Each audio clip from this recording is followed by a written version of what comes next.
Great Responsibility, Chapter 21, Meeting the Folks. The elevator was sleek and shiny on the inside, streamlined, and there were no buttons. Eddie glanced at Piper, who smiled sheepishly and spoke. "Take us to the family floor, please." A British voice rang from no visible speakers Eddie could see. "Very well, Miss Parker." The elevator began to move smoothly upwards. Piper fidgeted. So, you should probably know my adoptive family is kind of famous. Eddie nodded, raising an eyebrow slightly. She seemed overly nervous about him meeting her adoptive family. Yeah, okay, good to know.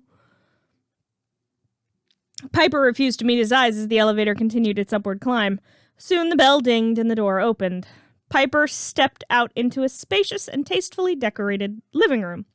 There was a bar across the room, and a matching couch set was set up around a big screen TV. The windows showed an amazing view of New York, the kind Eddie thought you could only get in the Empire State Building. Eddie followed Piper, looking out the windows in amazement. Before he could say anything, though, someone dropped from a ceiling vent to land right in front of him. He yelped as the figure straightened, revealing short, curly red hair and a slim, muscled body clad head to toe in leather. As the woman glared at him, another vent opened, and a man in a purple, slightly torn t-shirt and black jeans landed nimbly on the floor, looking miffed. "Natasha, we were supposed to do that together." Natasha smirked at Eddie's terrified face as she answered, "I know, Clint, but I just couldn't pass up the opportunity." Eddie stared, mouth working silently as Piper crossed her arms and glared around the room. "Anyone else hiding out to scare one of my oldest friends?" After a few seconds of silence, one of the three doors out of the room opened and Eddie nearly fell over. Steve Rogers walked out, his shield in one hand and a bottle of polish in the other. "Piper, I see you've brought your friend to convince you to skip class." Eddie had to sit down hard on the large plush couch. "Your dad is Captain America." Before Piper could answer, a metallic voice came from one of the other entrances to the living room. "Worse." Eddie looked up and fell off the couch. Iron Man stood before him in full armor. The noise he made was something akin to a mouse being stepped on. Piper fearlessly stepped up to the armor and flicked a switch hidden on the side of the armor. The whole thing fell apart in a pile of metal pieces on the floor. A voice, normal sounding this time, came from the final door off the room. "Party pooper." Piper turned to face what appeared to be the kitchen door, where a head popped around the frame. Tony Stark's head, to be specific, wearing something that looked like a sensor on his face. "The Mark 42.5? Really, Dad?" Another head popped around the corner. "I told him it was a bad idea." Piper nodded. "Thanks, Uncle B. I appreciate that there's at least one voice of reason in this house." As Piper spoke, the elevator doors opened again. "Two voices of reason, kiddo." Pepper Potts looked up from her tablet. "Everyone on the couch, please. Tony, that includes you." Piper helped Eddie, who was still stunned, to his feet as the Avengers flopped down on the couch. The only one that wasn't present was Thor. Piper sat Eddie on the love seat next to the couch that barely fit all of the Avengers. She herself remained standing. "All right, let's handle this like adults. Piper, introduce us to your friend." Piper nodded. "Eddie, this is my family. Uncle Clint, most people call him Hawkeye. Auntie Tasha, the Black Widow. Uncle B, Bruce Banner. The other guy is Uncle H. Uncle Steve, yes, Captain America. And my dad, Tony Stark. Everyone, this is Eddie Brock. He's been my friend since we were kids. And this is Pepper, a.k.a. Mom Avenger." Pepper grinned at the nickname and nodded to Eddie. After a few seconds, he found his voice. "How?" Piper's smile slipped slightly. "I told you what happened to my Uncle Ben. Well, I was packing up some stuff to take with me to the orphanage after he died, and I found my parents' will. I was all of 11 at the time, so I didn't really understand a lot of it, but it listed a couple of guardians. Uncle Ben and Aunt May were first, but Tony Stark was listed after them. Believe me, neither of us were really happy about it at first. Tony leaned forward and smiled. This was about 1.5 years before I became Iron Man. I wasn't in a good place. I was an emotional mess and an alcoholic. It wasn't easy, but she had nowhere else to go, and she'd just lost her whole family. I'd been there. Couldn't leave her on the curb. Then we found something we have in common. Science. Piper smiled. Isn't that the truth? So he took me in, and we both got better as people. Tony nodded. I stopped drinking as much, left off the one-night stands. Then when I became Iron Man, I realized a lot of things, so I made it official. I adopted the squirt. Piper stuck her tongue out at her dad before turning back to Eddie. We kept it under wraps for a number of reasons. Paparazzi are blood-sucking demons, for one. For another, it's dangerous to be an Avengers kid. Dad's got a lot of enemies who wouldn't hesitate to use me against him if they got the chance. Eddie nodded. He was starting to come down off of his shock. So, who all knows? If you don't mind my asking. Tony nodded. Well, the Avengers, of course. You, Piper's friend Mary Jane, and the Osborn brat. Piper glared at her dad. Dad, his name is Harry. He's a good guy. Tony rolled his eyes as Clint grinned and leaned closer to Eddie to explain. Norman and Tony have a business rivalry, but when Tony got kidnapped in Afghanistan, Osborn's kid Harry was there for Piper. Kinda kept her on her feet, you know? They've been buddies ever since, much to Tony's annoyance. Eddie nodded and raised an eyebrow at Piper. Bah, Mr. Osborn, he's cool with you two being friends? Piper nodded. He is! Because he is far more reasonable than Dad when it comes to matters outside of work. Tony made a strangled noise as the elevator bell dinged again, and a new figure came in carrying Piper's prizes from Coney Island. Piper stepped forward and helped unbury him. You didn't have to bring these up here alone, Happy. The man, Happy, smiled. Didn't want you to have to do it yourself, what with you introducing a boy to your dad. Piper blushed slightly but laughed. It's not like that, Happy. This is Eddie, my oldest friend. Eddie, this is Happy Hogan, security chief at Stark Industries. Tony nodded. He's also one of the only people I trust to pick Piper up and drop her off places. Now about skipping class. Piper sighed as she set the large plush Hulk down on one of the armchairs in the room. Bruce was eyeing the thing like it was a hostile alien, and Clint had gone starry-eyed looking at it. Piper turned to her dad, and Eddie stood ready to tell them the truth, that it had been his idea, but before he could say anything, Tony wrapped Piper in a hug. I am so proud of you. Eddie was very confused. Steve's eyes narrowed. Tony scoffed at Captain America as he released his daughter. Oh, come on. A little rebellion at her age is healthy. Could be worse. She could be doing drugs instead of carnival games. Piper laughed as Pepper and Happy shook their heads in unison, apparently used to this behavior. Natasha was cleaning under her nails with a wickedly sharp blade she'd pulled from God knew where. Or she could be a world-class assassin. I was at her age. Clint made his way over to the large plush Hulk. Or she could be a circus rat like me.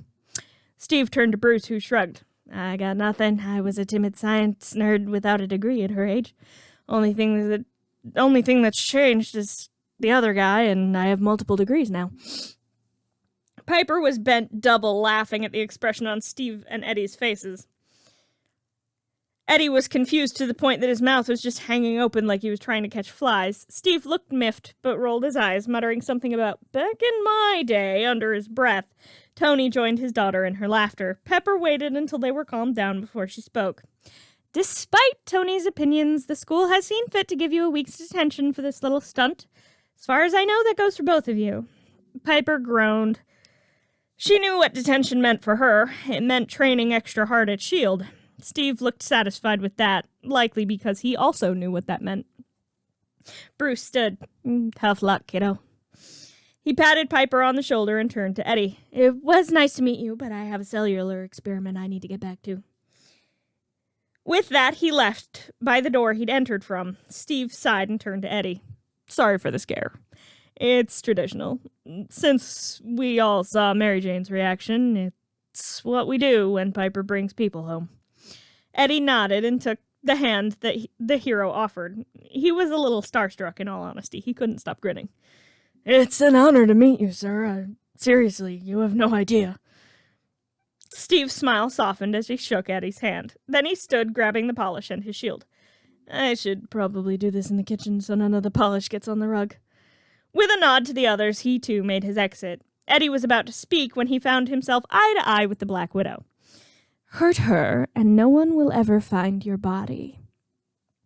He could only nod, but that seemed to satisfy the widow enough for the moment. She nodded curtly and flipped off the couch, landing on her feet and sauntering away. Eddie let out a breath he hadn't known he'd been holding. Tony and Clint laughed. Pepper tapped Tony on the shoulder. You have a meeting in 20. Go put on a suit. Tony nodded, hugged his daughter, and spoke as he was walking away. No boys on your level, Pipes. Feel free to give him the tour. Piper shook her head as he disappeared through the kitchen. Pepper turned to Eddie and smiled. It was lovely meeting you. It'll be small by our standards, but we're having shawarma ordered in for dinner if you'd like to stay. Piper grinned at Eddie, who nodded. I mean, if that's okay. Piper and I still have a lot of catching up to do. Pepper nodded, and Clint smiled as Pepper followed Tony out of the room. Happy said his goodbyes and went to get the car ready for Pepper and Tony. So, I'm gonna go make coffee. Eddie checked his watch. It's 4 p.m. Piper nodded. Yeah, but Uncle Clint lives on that stuff. He drinks more coffee than water. Clint winked and left the two of them alone in the living room of Avengers Tower. Chapter 22. Save the Citizen. Coulson had pulled Piper into detention early the next day. Part of the reason was to chastise her for being irresponsible in skipping class, but she just rolled her eyes and sat at her desk waiting to be whisked off to the secret new helicarrier. Not many people knew it had been rebuilt after the disaster that had been the Battle of New York, but it and S.H.I.E.L.D. had rebuilt quickly. Coulson finished his tirade and sighed. He set his hands down on the desk. Listen, that's not the only reason I called you here. You have more experience than the others, and you've seen them fight. What do you think? Piper sighed. Honestly, they aren't very good. Oh, they can fight, but they're dangerously negligent.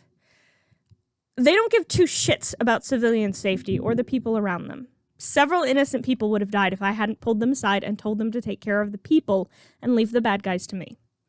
The words dangerously inexperienced come to mind. Undertrained also fits. Coulson nodded and sighed. As much as I hate to admit it, you might be right. It's part of the reason I told Fury they weren't ready. He seems to think you're the key to getting them ready. So, what do you suggest? Piper thought for a moment before she leaned forward in her seat. We're going to need some LMDs. Piper spent the rest of her detention time reprogramming 6 life model decoys. The S.H.I.E.L.D. models were a bit different than the ones she used at home. These were programmed almost only for combat, but the team was already good at fighting. They needed to get good at saving people, too. By the time she got home that night, she was exhausted, but excited. She'd finally had time to plan her movie night. MJ, Harry, and Eddie were already at the tower, being regaled with one of her Uncle Clint's stories, when Piper slipped into the living room. He grinned and waved at her as she flopped down on the couch between MJ and Harry. Harry slung an arm around her. Detention ran late. Piper nodded and fist-bumped Eddie. I didn't see you in detention. Piper shook her head. You wouldn't have. They had me working on the computers. Makes sense. You are brilliant with computers. A voice from the... Makes sense. You are brilliant with computers. A voice rang from the doorway, making them jump. I have taught you well, young Padawan. MJ barely held in a snicker as Harry carefully removed his arm from around Piper. Tony glared at him for a moment, then shook his head. He turned to Clint. We may have a lead on Loki's scepter. We need you. Clint nodded. Pepper stepped up beside Tony. I've ordered pizzas for you guys. I'll bring them up to you in Piper's theater. Piper leapt off the couch and hugged her dad tight. Be safe out there, okay? He hugged her back and nodded. I promise. She let go and hugged Clint. He patted her on the head and headed off with Tony. Moments later, they heard a Quinjet taking off. Piper sighed. Harry took her hand. She smiled at him. Eddie leaned over to MJ and whispered, "Ah, so those two are together." MJ shook her head, a small grin sneaking onto her face. "Not yet, but we're trying." Eddie laughed slightly as he and MJ followed Piper and Harry towards the elevator. "MJ, this is gonna be the beginning of a beautiful friendship. I think they'd be adorable together." MJ threaded her arm through Eddie's. "I couldn't agree more. Seriously, I've been trying to get them together for like a year, but something always gets in the way. She's always so busy." MJ stopped talking as they got into the elevator.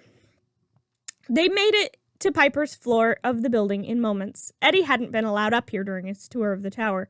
It was spacious, and the main hall was carpeted like the rest of the family floors.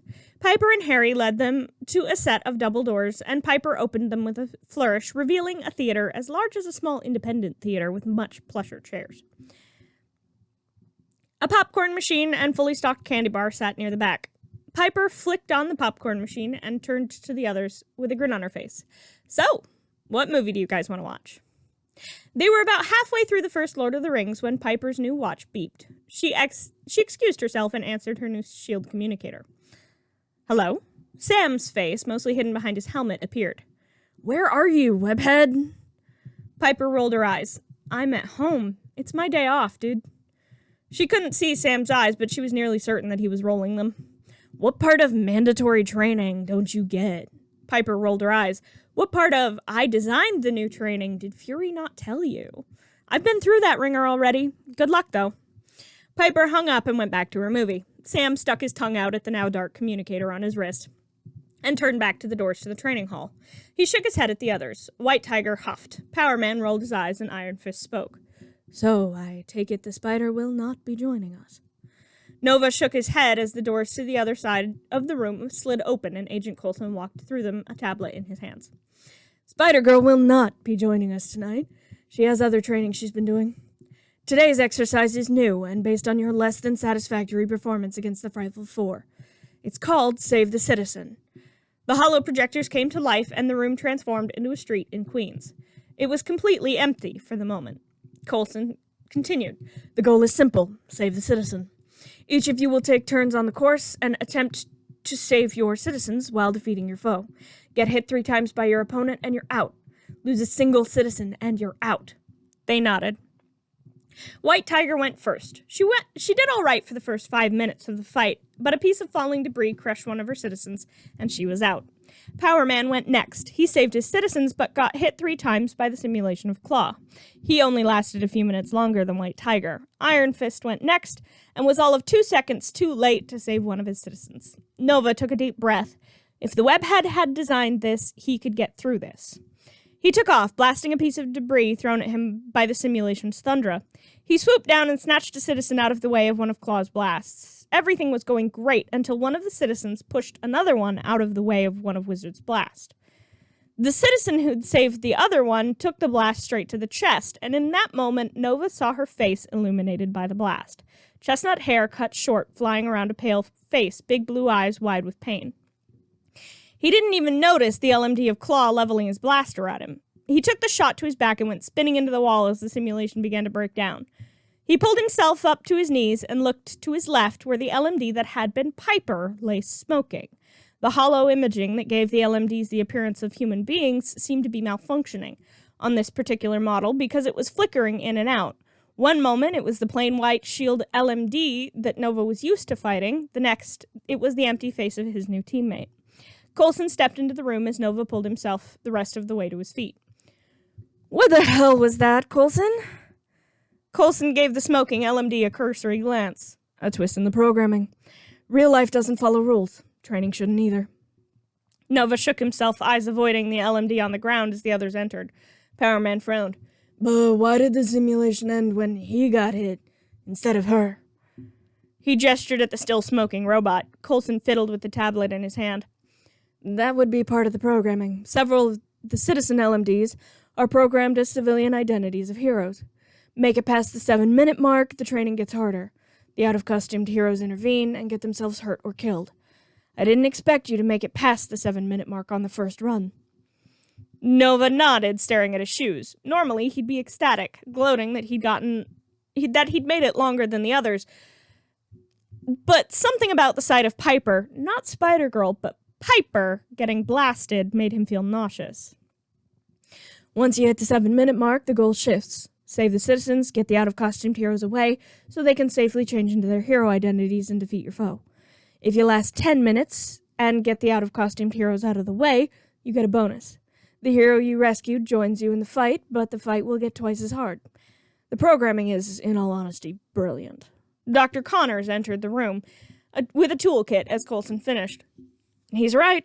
It's insanely sophisticated, and the coding can even adapt to the difficulty level in seconds, and even improvise. I may take the rest of the LMDs into the lab and see if I can get Spider-Girl to retrofit the rest of them in a similar fashion. Power Man's eyebrows shot up. Spidey did this. Coulson nodded. She did.